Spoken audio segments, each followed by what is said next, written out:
আমাকে জিজ্ঞেস করছে বেতের নামাজ এটা হলো 3 রাকাত, তাকবীর দেয় 2 বার, আবার বেতের নামাজে দুআয়ে কুনুত পড়ে, এর কারণটা কি?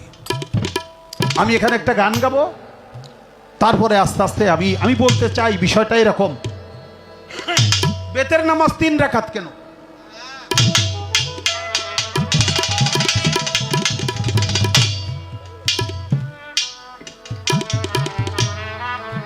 ও বাবা, মশা মাছি পোকামাকড় এরা শরীরে গন্ধ থাকলে আসে, আমি গন্ধযুক্ত মানুষ তো তাই ওটা আসে, ওটা কিছু না। তো বাজান, ফজর ওয়াক্তের নামাজ হলো, আচ্ছা ফরজ নামাজ 5 ওয়াক্তে কয় রাকাত?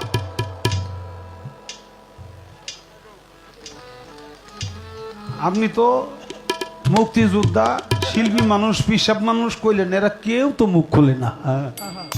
পাঞ্জেগানা 5 ওয়াক্ত নামাজে 17 রাকাত ফরজ। ফরজ। এই 17 রাকাত আসলো কিভাবে? ফজর ওয়াক্তে হলো 2 রাকাত ফরজ নামাজ। আদম আলাইহিস সালাম 350 বছর কান্নাকাটি করেছিল, বা 312 বছর। আদম আর হাওয়া, একজন জেদ্দা একজন শরণদ্বীপ পরে, অবশেষ আরাফাতের ময়দানে দুইজনের যখন মিলন হয়, সূর্য ওঠে। এই 350 বছর অন্ধকার ছিল, এই হলো সূর্য মাত্র উঠবে, সূর্য ওঠার আগে একটু আলোর রোশনি আসে না, সব দেখা যায়। ওই সময় ছায়া দেখে আদম এখানে, হাওয়া ছায়া দেখে আর আদম ছায়া দেখে হাওয়া এখানে, দুইজন উলঙ্গ। অবশেষে লজ্জা পেয়ে আঞ্জির না গাছের পাতা ছিঁড়ে মা হাওয়া 5টি পাতা ছিঁড়ে নিয়ে সামনে একটা পাতা দিল, পিছনে একটা পাতা দিল, 2 স্তনে 2 পাতা দিল, মাথায় একটা পাতা দিল, এই তার লজ্জা স্থানগুলো ঢাকলো 5টা পাতা দিয়ে। কারণ এতগুলো তো অন্ধকার, কেউ আস্তে আস্তে আছে বাবা আস্তে।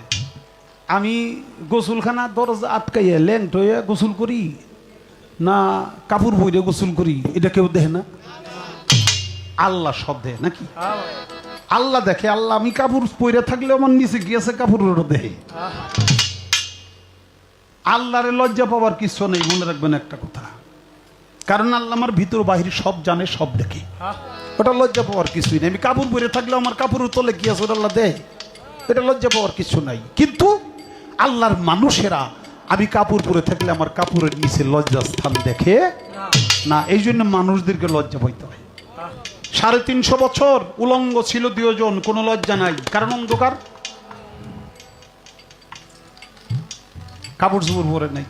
350 বছর পরে যখন হাওয়া আদমরে দেখছে, দেখে লজ্জা পেয়েছে, হায় রে আমার লজ্জা স্থান দেখতেছে, পাতা ছিঁড়ে নিয়ে 5টা পাতা ঢাকলো।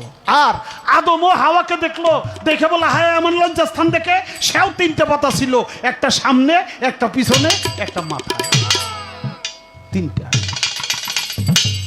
আল্লাহ তাআলা বলল, তোমরা যেভাবে এখন লজ্জাস্থান ডাকলে, তোমাদের মৃত্যুর সময় আমি এই রকম কাপড় দিয়েই তোমাদেরকে ঢাকবো। মেয়েদের এই জন্য 5 কাপড়, ছেলেদের 3 কাপড়, ইজার কুর্তা লেফাফা, আর একটা শেরবন, আর একটা সিনাবন। ঢাকলো, চায় দেখলো, মনে পড়লো, আল্লাহ তুমি আমাকে ক্ষমা করলেন, এতটা দিন চলে গেল, তোমার নামের সাথে যে নামটা মুহাম্মাদুর রাসূলুল্লাহ, ওই নামের উসিলায় তুমি আমাকে ক্ষমা করে দাও। আল্লাহ বলে, আগে মাফ চাইলে অনেক আগেই মাফ করে দিতাম এই নামের দোয়া। আল্লাহ মাফ করলো। এবার আদম কয়, চলো আল্লাহ যখন মাফ করছে, আমরা 2 জন মিলে আল্লাহর শুকরগুজারি করি, শুকরিয়া আদায় করি নামাজের মাধ্যমে। এই হলো আদম আর হাওয়া সর্বপ্রথম 2 জনে মিলে এক জামাতে নামাজ পড়ে, সেটা পড়ছিল মাত্র 2 রাকাত। 2 রাকাত কেন? একটা হইলো আল্লাহর নামে, আর একটা হইলো নিজের নামে। এই হলো 2 রাকাত শুরু হলো আমাদের জন্য, যেটা ফজর ওয়াক্তের ফরজ 2 রাকাত নামাজ।